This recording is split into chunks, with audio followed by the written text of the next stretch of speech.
So the Bank of Canada came out a little bit hawkish than expected. And they had a couple of things that they wanted to say about rate cuts. They came out and they basically left rates unchanged, and they discussed that the idea of a rate cut coming anytime soon is all dependent on whether we see strong progress towards lower inflation. Now, there are certain components of, let's say, the employment, like we saw the employment report last time, was weaker than expected. That may make you think that it's time for Bank of Canada to cut rates. So, what did Bank of Canada say about the possibility of maybe a June rate cut? Or also, what do they think when it comes to inflation down the road? Do they think this will come down significantly, and will we see rates also come down with it as well this year or next?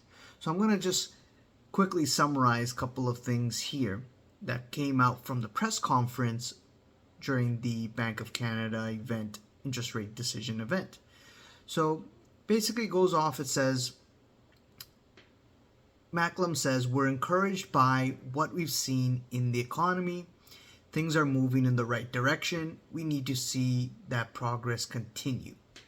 So we need to see continuation of economy is still holding up well, and also inflation coming down, which I'm going to get into soon.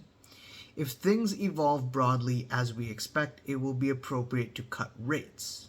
If we have seen progress across our inflation indicators, pricing behavior from companies is starting to normalize. We've seen in inflation momentum is very recent. So the decline we've seen in inflation momentum is very recent. So why that is very important is because he's basically telling you that this decline that you're seeing in inflation needs to still continue. It's not just a one-time decline and there we go, cut rates, slash rates, and so be it. It's very recent, which means that we need to see the continuation of this because there are risks. Geopolitical tensions, war escalating, oil prices, you name it, right? Shipping getting disrupted, etc., etc. So they need to see continuation of inflation coming down, data getting better in order to make a move when it comes to rate cuts. We're seeing what we hoped and need to see.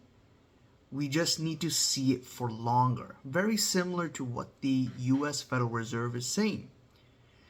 They're kind of basically mimicking the US Federal Reserve, that we need to see longer time. We need more time to see how this data is playing out.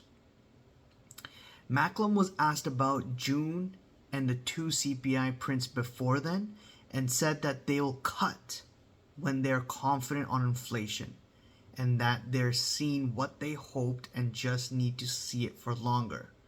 So to me, that basically means that June is conditional. It's all dependent, and it's going to be really dependent on the future data that's coming out. That's why it's really important to watch how this inflation report, CPI, and so on comes out, because that's going to give you somewhat of an idea if they're going to cut rates in June. Now, the US, the traders there are expecting 2 rate cuts. Before it was 3, and way before that it was way more than 3. And they're scaling down on the idea of rate cuts, which basically means that inflation, the data, the economy is holding up, and inflation is also stagnant and holding up as well. So could Canada do the same thing, where they don't cut rates in June, but maybe in September, just like the Fed?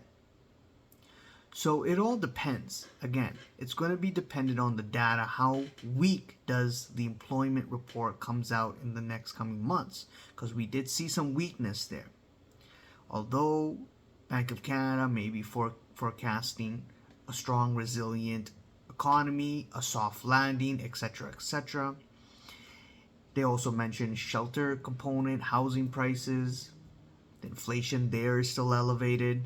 they still need to see much of a big move down in order to make some sort of sense that rate cuts are needed. And again, let me actually clarify, I'm not saying a big down, lower inflation, but consistency and continuation of the data showing weakness in inflation in order to get some sort of first rate cut.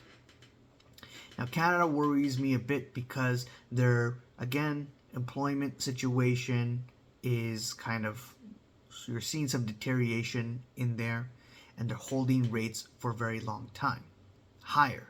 They've been holding this at this level for quite some time.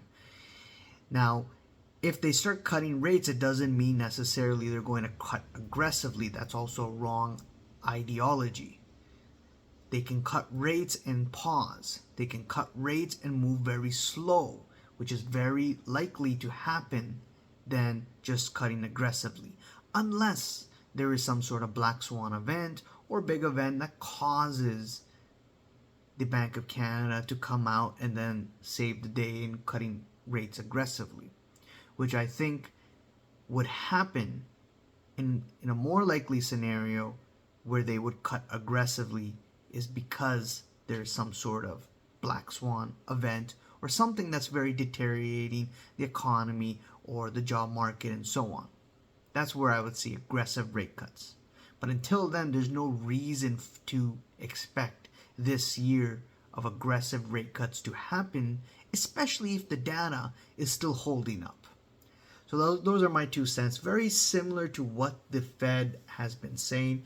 Now, moving on in this conference, they also said the main driver of GDP forecast increase has been population growth.